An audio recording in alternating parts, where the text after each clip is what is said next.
antara ruh dengan jasad, berpisahnya antara jasmani dan rohani. Itulah yang dinamakan mati. Selanjutnya mati ini ada dua. Yang pertama mati sementara, yang kedua mati untuk selama-lamanya. Apa contoh mati sementara? Mati sementara itu adalah contohnya seperti orang sedang tidur, koma, pingsan, mati suri dan lain sebagainya. Itu adalah bagian dari mati sementara. Kenapa dikatakan tidur itu adalah mati sementara? Karena memang ketika kita mau tidur dianjurkan oleh Allah Subhanahu wa taala melalui Rasulullah untuk kita berdoa. Apa doa kita ketika mau tidur? Bangun tidur kita juga disuruh untuk berdoa. Bismika Allahumma ahya wa bismika amut. Doa ini menandakan bahwa memang kita dalam keadaan tidur itu adalah dalam keadaan mati sementara. Selanjutnya Bapak Ibu, ketika kita bangun dari tidur dianjurkan oleh Rasul juga berdoa, Alhamdulillahillazi ahyana ba'dama amatana wa ilaihin nusur. Iku menandakan ia memang awak dalam keadaan tidur itu adalah merupakan bagian dari mati, tetapi matinya sementara. Selanjutnya berpisahnya kekuatan dari badan awak, berpisahnya pendengaran dari badan awak, berpisahnya penglihatan dari badan awak. Cobalah apa-apa ibu-ibu ketika orang lalu angkat tangannya itu lapihan. Baik kira-kira Bapak Ibu, tentu tak jatuh seorang. Kenapa tak jatuh seorang? Karena tenaga ketika tidur itu tidak ada. Allah berpisah tenaga itu di dalam dari badannya ketika lalu. Begitu juga penglihatan. Apakah orang tidur itu bisa melihat? Bu, tidak bisa orang lalu itu melihat, Bu? Tidak bisa dong. Di center Bandung matonya itu kan tidak nampak di center itu loh. Selanjutnya, bisa tidak orang lalu itu mendengar? Jangankan di bisian kata limonya, lima bapur kata limonya, tidak kata dengar gitu.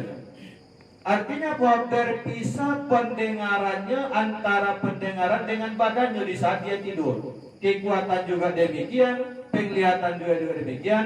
Maka wajar layak dikatakan orang sedang lalu itu adalah dalam keadaan mati. Jadi makanya awak dianjurkan Bapak Ibu ketika mau tidur nampak tamu sekali apa cara juga, yakninya berwudu awak dulu. Setelah berwudu baru awak khatamkan Al-Quran. Setelah awak khatamkan Al-Quran baru awak baca doa. Setelah baca doa barulah kita lalu. Caranya mengkhatamkan Al-Quran itu mudah saja Bapak Ibu. Mengkhatamkan Al-Quran itu baca surat Al-Fatihah, baca Qul huwallahu 3 kali, Qul a'udzu birabbil falaq sekali, Qul a'udzu birabbin nas sekali, diiringi dengan surat ayat kursi. Itulah bagian dari mengkhatamkan Al-Quran. Artinya bahwa karena kan kita mau meninggal, mau mati awak di saat itu. Iyo kalau lagi balik beku tenaga awak tu balik. Iyo kalau lagi balik beku mendengaran awak balik. Iyo kalau lagi balik beku penglihatan awak balik. Iyo kalau balik beku anu awak tu sedang tabang tali itu Itu makanya awak para guru mempersiapkan diri awak ketika lalu, karena lalu itu adalah bagian dari mati sementara. Itu kan dari Alhamdulillahillazi ahyana. Ketua, Alhamdulillah ya Allah, Engkau masih hidupkan saya. Ba'dama amatana, sesudah saya dalam keadaan mati. Berarti lalu itu adalah bagian dari mati. Tetapi matinya adalah mati sementara. Begitu juga dalam keadaan pingsan. Orang yang pingsan itu juga Bapak Ibu adalah bagian dari mati sementara. Begitu juga dengan mati suri. Mati suri juga adalah bagian dari mati sementara. Jadi kapan mati sementara itu menjadi mati untuk selama-lamanya? Manakala berpisah tadi itu tidak balik lagi doh. Yang anggota tadi awak kan kalau lalu itu kan bermimpi awak tuh. Nak mimpi itu kemana badan awak ditampil lalu, tapi pangan awak mimpi awak lalu lagi bolo di Bali. Lah di bolo di Jakarta, lah cakak-cakak lo kadang-kadang, lah di gigi ule lo kadang-kadang. Itu apa nan pai kasihan tu? Itu adalah bagian ruh awak tu yang pai malang-lang buana. Malang-lang buana bahasa ruh bagian dari arwah awak tu ketika awak lalu. Maka ketika dijadikan Allah kita untuk mati selamanya, yang ruh tadi itu tidak dikembalikan lagi. Ayat tenaga awak tadi itu tidak dikembalikan lagi. Penglihatan awak itu tidak dikembalikan lagi. Pendengaran awak tidak dikembalikan lagi. Manakala itu tidak dikembalikan oleh Allah lagi, itulah yang dinamakan mati untuk selama-lamanya. Di saat itulah baru kita mengatakan inna lillahi wa inna ilaihi raji'un. Bapak Ibu, saudara-saudara kaum muslimin jamaah takziah yang dirahmati Allah, itu adalah maut, mati. Istilah yang pertama dalam Al-Quran. Istilah yang kedua Bapak Ibu adalah ajal. Fa idza jaa ajaluhum la yastakhiruna sa'ah wa la yastaqdimun. Jadi istilah pertama tadi mati sudah berlaku kepada almarhum yang telah dipanggil oleh Allah beberapa hari yang lalu. Kenapa? Angoknya itu, aruhnya itu tidak kembali lagi, kekuatannya tidak kembali lagi, penglihatannya tidak kembali lagi, pendengarannya tidak kembali lagi. Berpisahnya ruh dengan badan, berpisahnya jasad dengan jasmani. Maka itulah yang dinamakan dengan mati. Dan mati ini telah berlaku kepada almarhum yang telah dipanggil oleh Allah SWT beberapa hari yang lalu. Istilah yang kedua Bapak Ibu dalam Al-Quran adalah ajal. Apa itu ajal Bapak Ibu? Apabila rezeki seseorang itu, jatah hidupnya di atas dunia ini telah selesai, telah habis, barulah ajal itu diambil oleh Allah. Itu bedanya dengan mati.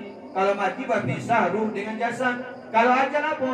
Ketika rezeki awak telah habis, ketika jatah hidup awak di atas dunia telah habis, maka di saat itulah ajal kita dipanggil oleh Allah Subhanahu wa taala. Itu yang ajal itu Bapak Ibu. Kenapa ajal awak tu, rezeki awak tu berbarengan dengan ajal. Ketika rezeki awak habis, maka di saat itu jugalah ajal kita dipanggil oleh Allah Subhanahu wa taala. Maka Bapak Ibu, kalau seandainya umur 2 tahun meninggal dunia, kira-kira barang rezekinya itu diminta masih dalam kandungan ibu. Apalagi yang meninggal dunia umur 5 bulan misalnya, umur 1 tahun misalnya, kira-kira barang rezekinya diminta ketikanya dalam kandungan. Tidak sampai mungkin 5 juta dah. Kenapa? Baitunya lain di dunia aku yang dimakan cuma menyusu baru kan. Alun di baliannya sepeda do, alun di balian ondanya, alun di agin segala macamnya do. Baju saya baru 5 helai di balian dia. Berarti jatah 5 juta tadi habis, maka di saat itulah ajalnya juga diambil oleh Allah Subhanahu wa taala. Bagi awak ini yang umur 70 tahun, yang umur 80 tahun, yang umur 70 tahun, mungkin rasa awak minta dulu ketika dalam kandungan ibu 1 miliar, 10 miliar, bahkan 50 miliar. Maka semakin lama orang hidup, maka semakin banyak pula lah rezeki yang diberikan Allah kepadanya. Iku harus awak yakini ko Bapak Ibu. Jadi kini ko ba kadang-kadang awak ibu mereka cameloi tak barasaki awak, cameloi tak makan awak, cameloi segala macamnya. Padahal rezeki itu kalau masih ibu awak dijamin oleh Allah. Kalau lah rezeki awak tu habis Bapak Ibu, maka di saat itu pula lah ajal kita dipanggil oleh Allah Subhanahu wa taala. Kan kadang-kadang awak heran nih Bapak Ibu. Untuk bola tak jatuh di sini jalawi, dapat guling-guliang no, patah kaki no, patah tangannya, masih hidup. Alun diambil dia Allah ajalnya no. Tandanya apa? Tandanya rezekinya masih ada. Macamnya kita dia hidup untuk masih hidup, mengangkat kami awak. Oh dia dah potong kakinya, oh dia dah potong tangannya, masih hidup juga. Pak, ada rezekinya tu lagi. Jangan sampai kasihan. Kenapa? Karena masih ada rezekinya, makanya ajalnya ada diambil ya Allah. Itu harus yakin jangan tu. Jadi mengalau kami awak darah rezeki. Coba carilah Bapak Ibu nan cicak tu ah.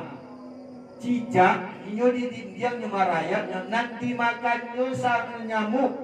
Nyamuk tabang yang dimakannya Bapak Ibu. Secara logika data makan di logika waktu tu. cicanya di diam raya-rayanya, nangka dimakannya, nanti apunnya nyamuk yang sarang tabang-tabangnya. Tapi karena cicak punya rezeki, datang seorang senyo nyamuk kemuncuangnya. Kemuncuangnya tiba nyamuk tua baik. Dek cicak tadi ada rezekinya. Sama dia kadang-kadang lagai lo 50 tahun, 60 tahun, lalu pulau tidak bisa lo bakar aja. Macam melo keluar, udah jual lagi makan koyo, jual lagi kurasa kini. Jangan came bapak ibu, kalau agai itu masih hidup, dia punya lumpuh, berarti rezekinya masih ada minimal 1 miliar lain. Minimal 1 miliar lain masih ada pikirnya apa rezekinya. Kenapa? Karena belum diambil ajalnya oleh Allah. Berarti masih banyak rezekinya diberikan oleh Allah Subhanahu wa taala. Itu harus diyakini di Bapak Ibu. Jadi ajal itu adalah manakala rezekinya la ati, maka di saat itulah ajal itu dipanggil oleh Allah Subhanahu wa taala. Kadang-kadang heran orang kan tadi berguru sama dia, bakar aja sama dia, sama-sama minum kopi ya, habis malam jam 2 malam lagi umumkan diulang inna lillahi wa inna ilaihi raji'un. Tanda apa? Tanda rezekinya lagi. Jadi rezeki itu tidak tergantung sakit, do Bapak Ibu. Tidak tergantung gae, do. Tidak tergantung anak-anak, do. Tidak tergantung rezeki yang kita dapatkan, kita minta persetujuan kita di dalam kandungan ibu kita. Karena dalam kandungan ibu itu kita kan lah bicara dengan Allah, lah berdialog dengan Allah. Rezeki, maut, jodoh, karena ditanton dalam kandungan ibu awak. Kini awak menjalani istrinya, artinya rezeki kalau masih ada, berarti ajal kita masih ada. Kalau lah diambil ajal itu, berarti rezekinya lah diambil ala habis adalahnya. Tergantung kepada almarhum yang dipanggil oleh Allah, berarti rezekinya lah habis. Jatah hidupnya di atas dunia kau lah habis, maka ajal itu dipanggil oleh Allah Subhanahu wa taala. Bapak Ibu, saudara-saudara kaum muslimin jamaah takziah yang dirahmati Allah, yang ketiga adalah wafat. Ana menyebut wafat. Apa itu wafat? Wafat itu diwafatkan oleh Allah seseorang itu manakala Allah ingin membalas kebaikan, membalas kejahatan yang dilakukan oleh hambanya. Maka di saat itulah diwafatkan Allah seseorang itu. Lepas Abu, kapan kita diwafatkan oleh Allah? Ketika awak ingin diberikan kebahagiaan oleh Allah, ketika awak ingin diberikan siksaan oleh Allah, barulah kita diwafatkan oleh Allah. Coba kini Bapak Ibu, tiap tahun bana awak naik haji, tiap hari bana awak puasa, tiap hari bana awak bagi pak wakaf saudara, tak bangun dia masa haji agak limo, nan pahala itu kadang tuh. Lai taraso dia awak pahala tu kini tu. Nda taraso dia ada Bapak Ibu. Dia pun sebulan patang awal lah puasa dapat lo Jawa Lailatul Qadar tu misalnya barang gadang pahala kali dapat Jawa. Lai nampak raso dia awak pahala tu kini tu. Indah. Nda taraso dia awak pahala kini doang. Dia pula 5 gunung pahala kini untuk manfaat kini kau nda taraso dia awak doang. Baik juga dengan kejahatan, setiap hari bana wa wajudi, setiap hari bana wa marampok, setiap hari bana wa mabuk-mabukan. Barang kadang dosonya itu Bapak Ibu, nak untuk segini kok, aduh taraso Jawa tu doh. Tidak taraso Jawa doso tu gini doh. Dia pun setiap malam mau mabuk-mabukan, habis judi segala macamnya, aduh taraso Jawa doso tu gini doh. Masih santai-santai Jawa, masih apa doh? Indah sumbayang bana wa kini kok, tidak pernah sumbayang. Namun dosa yang dapat sembahyang itu tidak ketaraso dia gini doh. Supaya taraso dia dosa itu, supaya taraso dia amal kebaikan dalam kerajaan itu, di saat itulah kita diwafatkan oleh Allah. Kapan tuh Bapak Ibu? Ketika kita diwafatkan, dimasukkan ke dalam kubur, sampai di dalam kubur ditanya malaikat Munkar dan Nakir. Kalau mampu menjawab pertanyaannya, maka kita mendapatkan kesenangan di dalam kubur. Kalau kita tidak mampu menjawab pertanyaannya, maka di saat itulah akan merasakan siksa dosa dan awak karajuan selama hidup dia di dunia itu. Kalau gini kan kata rasul dia ada Bapak Ibu. Tiap tahun bana warna haji gini ku palu di mana gadang. Indah tarasul dia gini tu doh. Indah ada efek sampingnya kepada awak gini doh. Indah ada doh. Baik mana dosa barang gadang mana dosa. Anda sembahyang enggak lah. Baju di tiup malam, marampok tiup malam, mabuk tiup malam. Indah tak rasa dia dosa gini lah. Bilanya tak rasa Bapak Ibu. Ketika kita telah diwafatkan oleh Allah, dimasukkan ke dalam kubur. Di dalam kubur itulah kalau memang nikmat ibadah nanawa karajoan, disitulah kita mendapatkan kesenangan. Kalau dosa nanawa karajoan di dalam kubur juga lah kita mendapatkan siksa oleh Allah setelah kita diwafatkan oleh Allah. Nah, macam-macam orang diwafatkan oleh Allah. Kadang sedang main judi, diwafatkan di Allah. Sedang memabukan, diwafatkan di Allah. Kadang-kadang sedang apa, diwafatkan di Allah. Kenapa? Allah lah ingin mengazab ulang-ulang. Atau sedang sholat ulang-ulang, diwafatkan di Allah. Di Allah lah ingin ulang mendapatkan kebahagiaan di dalam kubur. Maka ketika sholat diwafatkan oleh Allah, ketika naik haji diwafatkan di Allah. Kenapa? Karena Allah ingin membalas ibadah nantinya karajuan di dunia itu. Bapak Ibu, saudara-saudara kaum muslimin jamaah takziah yang dirahmati Allah, yang terakhir adalah raj'u, yaitu kembali. Apa itu kembali? Dan ruh awal tadi berasal dari Allah, tentulah ruh itu kembali kepada Allah. Dan jasad badan tubuh awak berasal dari tanah, maka kembali pula lah badan jasad awak kepada tanah, maka itulah yang dinamakan raj'u, kembali kepada asalnya. Asal ruh nyawa awak dari Allah, maka ruh itu nyawa kembali kepada Allah. Badan jasad awak benar ranca-ranca ganteng-ganteng berasal dari tanah, maka rohmu dikembalikan juga kepada tanah. Itulah empat macam Bapak Ibu istilah kematian dalam Al-Quran. Yang empat macam itu sudah berlaku kepada almarhum sekarang ini. Beliau sudah diwafatkan oleh Allah, dimasukkan ke dalam kubur. Aikulah gunanya kini mantasia membaca surah Yasin, mana tahunya di dalam kubur tidak mampu menjawab pertanyaan malaikat mungkar dan nakir. Kalau seandainya mampu menjawab pertanyaannya, maka disuruhlah oleh malaikat, naum, tidurlah kamu untuk selama-lamanya seperti tidurnya pengantin baru. Kata terasa loh. Tetapi kalau tidak bisa dijawab, tak akan menjawab sembahyang, indah puasa, indah segala, indah maka bisa menjawab. Maka di saat itulah hawa-hawa neraka itu dibukakan, dimasukkan ke dalam kubur, maka tersiksalah dia sampai hari kiamat. Kenapa? Karena telah diwafatkan oleh Allah. Rajul kembali, arwahnya sudah kembali kepada Allah. Yang jasadnya, badannya, sudah kembali kepada tanah. Lah dibubuhan bersama-sama batang.